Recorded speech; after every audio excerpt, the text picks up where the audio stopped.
Я приветствую вас, любители вязания спицами. Сегодня мы с вами вместе посмотрим, сколько умещается пряжи на моталку Мотя, а также я покажу, как я завершаю вязание кардигана Мята. И мы с вами опять поговорим о конкурсе, в результате которого победитель получит от меня спицы Прим. И почему я решила именно выбрать эти спицы в подарок победителю? Дело в том, что когда я начала вязать свой пуловер Мишка, я уже говорила вот в этом видео, что за пряжа, что я который раз уже восхищаюсь ее свойствами тактильными, приятными. И в магазине Outlet Woolrite я приобрела эту пряжу, буклированную концепт под названием Писка, и начала вязать обычными своими спицами Knit Pro. Деревянные Симфония Woods, съемные, которые я собираю. Мне нравится этот процесс сбора спиц, то есть леска отдельно, спицы отдельно, укороченные и классические, стандартные. И я некие трудности стала испытывать во время вязания. Почему? Потому что сильно длинный кончик, именно для этой пряжи он сильно длинный, мне не совсем подходил. И вот, взяв в руки спицы уже Прим с закругленным кончиком, я поняла, что мое вязание гораздо легче продвигается. Они треугольные в сечении и с закругленным кончиком, который позволяет как раз буклированные пряжи или многокомпонентные, миксованные, с которой я также очень часто вяжу, вязать в одно удовольствие. И почему здесь столько пряжи и цветов, я сейчас вам расскажу. Вот, кстати, этот Мишка, сейчас он пока ждет своей очереди, очень хочется мне продолжать, но я должна завершить заказы, которые у меня есть, и приступить также к написанию мастер-классов. А я напомню, это кардиган Блан-Манже, и написать для нового проекта, который я уже почти пишу, также описание. Мы вернемся к этому проекту, и я еще раз покажу, что же я придумала. И V-образный вырез будет обрамлять сочетание трех цветов. Основной, который, собственно, из которого я и вяжу весь пуловер, это концепт Писка.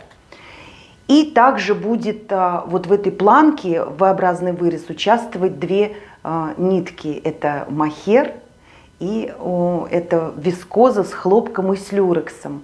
Я, может быть, другую еще какую-то нитку сюда веду, я буду держать вас в курсе. Я думаю, что вам будет интересно посмотреть в итоге, какие цвета я выбрала. А я хочу показать сейчас начало, также, которое ждет своего продолжения, начало проекта, сочетание двух несовместимых якобы текстур по толщине. Это мохер, очень тонкий, легкий, воздушный, из которого вяжут паутинки. И также это буклированная пряжа. Вот я думаю, что на просвет сейчас вам видно, насколько прозрачное полотно получается у мохера и плотное на буклированной пряже. Вот этот кардиган, который будет связан в стиле паутинка с добавлением вот этих таких, знаете, плотных зон, волнообразных, вяжется гораздо легче, чем та интарсия, которую я вязала 3, 4, 5 раз, не помню сколько, цветную интарсию. И там в чем сложность заключалась, что он вяжется по кругу снизу вверх. И мне, чтобы поменять цвета, нитку приходилось создавать поворотные ряды укороченные, то есть возвращаться назад по кругу, вот таким образом все время вязать. Но так как это кардиган, и здесь это не понадобится, мы просто вяжем туда-обратно, туда-обратно, туда-обратно, то здесь, конечно же, смена вот этих вот двух ниток гораздо легче происходит, чем поворотные укороченные ряды в свитере без швов. И здесь также я столкнулась с трудностями именно спиц, я объясню почему. Потому что спицы, которые очень гладкие и подходящие для другой пряжи, какой-то другой, мы поговорим, это Адди в данном случае, они здесь не совсем мне нравятся, потому что они очень тяжеловаты для тонкого мохера и проскальзывают петли, их контролировать нельзя. Что такое контроль? Это когда все-таки некая зафиксированность на спице у вас есть. Я не буду долго обращать ваше внимание на процессы, которые я сейчас пока вынуждена отложить, и мы приступим к кардигану мята, который я вяжу из хлопка, из пряжи, в состав которой входит хлопок, кашемир и шелк. Вот именно в таком виде я вам показываю. Я уже говорила, каким образом можно хранить плечевые изделия вязаные. Я попробовала в коробке, в больших коробках из-под обуви. Все-таки приминается полотно, и кое-где получаются такие, знаете, заломы, которые потом приходится парогенератором мне расправлять. А вот в данном случае, вот посмотрите, вот это рукав, и вот это полочки. И в шкафу это выглядит, мне кажется, очень даже неплохо. И не приминаются вещи. Но зачем я вам это показываю? Это кардиган мята с шишечками, который оригинальный в описании. У вас будет всегда под видео ссылочка еще, нажимайте, не ссылочка, а кнопочкой. Там можно посмотреть ссылки на все то, о чем я сегодня говорила, и даже тайм-коды. То есть вернуться в какой-то момент, который вас заинтересовал больше всего. Это классический, связанный точно без изменений по моему описанию кардиган. Я сегодня надевать его не буду. Сегодня тепло, достаточно. Я хотела показать вам, как выглядит классический кардиган по моему описанию. Он теплый, это кардиган, связанный с полушерсти. И я сейчас вяжу летний вариант. Из-за того, что в пряже уже есть шелк, то есть позволяет кардиган иметь какое-то стабильное полотно, которое тянется к низу, вот как я скажу. Вот этот хлопок с кашемиром и шелком. Очень приятная тактильная нитка, но вот в составе хлопок, который там есть, не позволил мне изначально вязать по моему описанию стопроцентно. Я объясню сейчас почему. Делает шишечки. Все-таки шелк делает свое дело, и, так скажем, некое провисание полотна есть, тянется к низу. Я сейчас вам покажу. Достаточно большого размера этот кардиган. Вот я завершаю, вы можете посмотреть уже рукава. Здесь маркеры, это как раз так выглядит убавление петель. Я всегда маркерами отмечаю каждое убавление, чтобы мне потом синхронно сделать второй рукав, что для меня всегда дается очень сложно, симметрия. Вот я таким образом отмечаю убавление петель и завершаю уже этот рукав. Скоро закончится вязание этого кардигана. И что же я придумала, и что же я сделала в планке? А я вам сейчас покажу. И от предыдущих проектов у меня остается иногда буквально несколько метров. И вот этих нескольких метров достаточно было для того, чтобы мне включить вязание планки.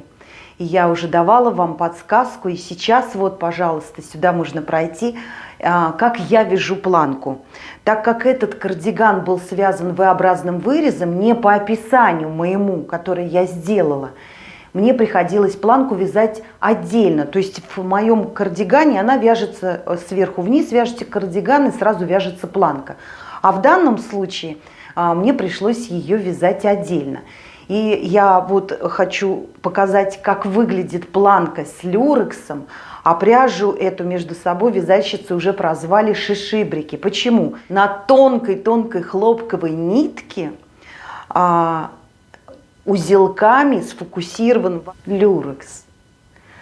И поэтому прозвали вот так смешно. Но все теперь знают, что если говорят шишибрики, что это вот такая пряжа с узелками.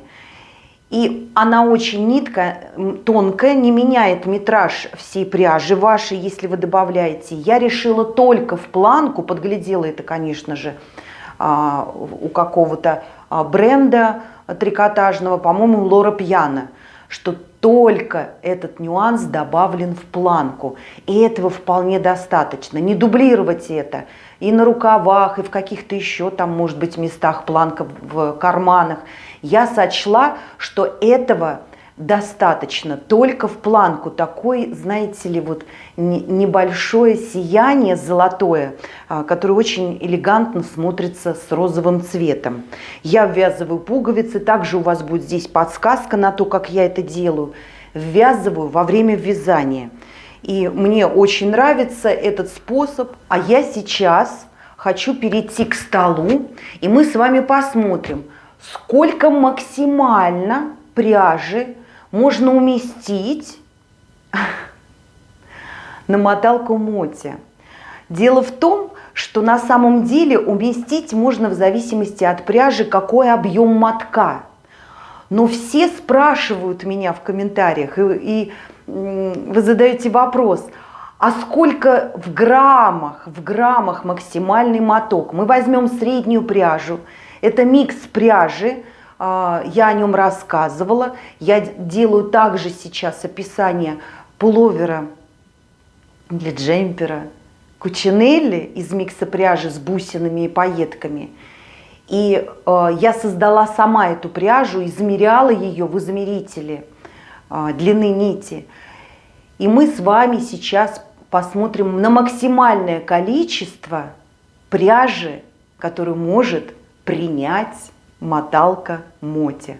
А для тех, кто первый раз слышит про моталки Моти, вот здесь будет ссылка на канал Александра Пронина.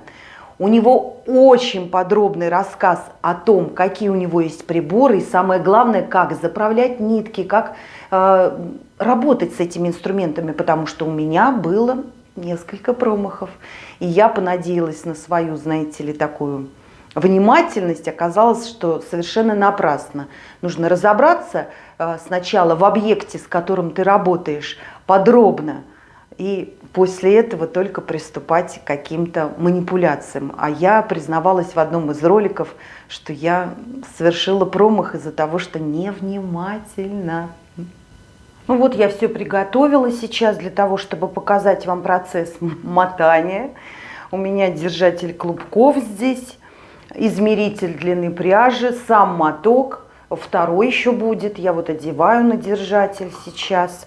Смотрите, пропускаю через измеритель правильно. Я сейчас скажу вам такую вещь, что мне несложно признаваться в своих ошибках, потому что я считаю, что их могут совершать все, признаться себе или другим. Вот это сложно. Поэтому я неправильно изначально разместила эту нитку на измерителе пряжи. Вот сейчас я креплю правильно, он выключен, и мы заправляем с вами пряжу в моталку. Если я буду брать очень пышную, объемную пряжу для мотания в данном случае, то мы наш эксперимент с измерением в граммах сделать не сможем по одной простой причине. Потому что среднюю пряжу надо посмотреть, сколько она будет в граммах, потому что всех это заботит, каким образом, какой моток максимально можно поместить сюда. Мотать из бобины, допустим, из пасмы. Пасмы же разные бывают. Бывают 100, 150, 200, 250 граммов. Вот я немножко... я же нитку не заправила. Правильно, через моталку. Сейчас мы это сделаем.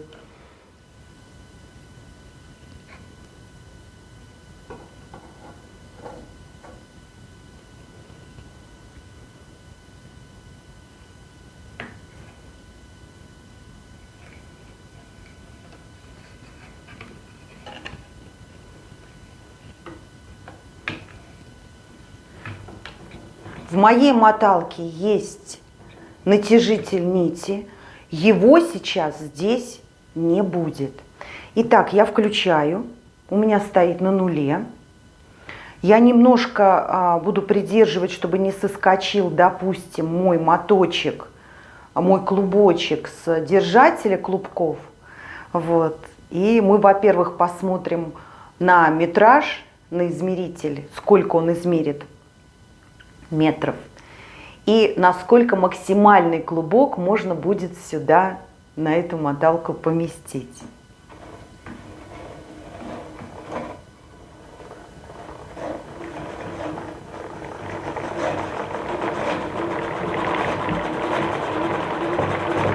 Я закончила мотать. В моем мотке 350 грамм. И я думаю, что так как есть здесь еще зазор между натяжителем нитки и самой вот этой бобинкой, то я могла бы мотать и до грамм, наверное, 400. Ну, первый раз у меня такой большой объем на моталку попадает, потому что на другой моей моталочке, моя предыдущая, на ней, конечно, мотки такого размера поместить нельзя из-за вот этого вот расстояния. Кстати, это пряжа, которую я смиксовала сама, измеряла с помощью измерителя прибора, чтобы понять в описании, которое я буду писать, на самом деле, какой метраж у меня получился. Иногда на просторах Инстаграм я вижу, что продавцы пишут приблизительный метраж, ориентировочный метраж. У меня теперь не будет ориентировочного и приблизительного метража. Очень удобно этим прибором работать. И я уже об этом рассказывала. Вот в этом ролике посмотрите, пожалуйста, измеритель длины пряжи, если у вас есть такая, которую надо измерить. А я хочу сейчас как раз поговорить о сути того, как будет проводиться мой конкурс в Инстаграм. Вы присылаете мне свои работы или заявку в любой форме. Вы можете в комментарии под любым постом. Вы можете мне написать в сообщениях в Инстаграм и сказать о том, что вы хотите поучаствовать. Я эти работы опубликую под номерами в одном посте. И все зрители, которые захотят, они могут проголосовать за вашу работу. Таким образом, это будет приз зрительских симпатий от меня лично. И тем более, если вы не пробовали какой-то новый инструмент, я думаю, что вам будет интересно выйти из зоны комфорта и попробовать что-то новое и непривычное. А я хочу попросить вас сейчас, если вам действительно это понравилось, то вы можете поставить вот такой знак. И мне будет очень приятно увидеть, что я двигаюсь в нужном направлении. И вот по этому промокоду вы можете пройти в Woolrite, выбрать спицы, пряжу. Это магазин Outlet. И в описании к этому ролику есть все ссылки. Так что воспользуйтесь промокодом. Заходите в Outlet Woolrite и выбирайте себе пряжу и спицы. А вам хочу пожелать всего самого-самого доброго. И мы с вами увидимся в будущем. Пока!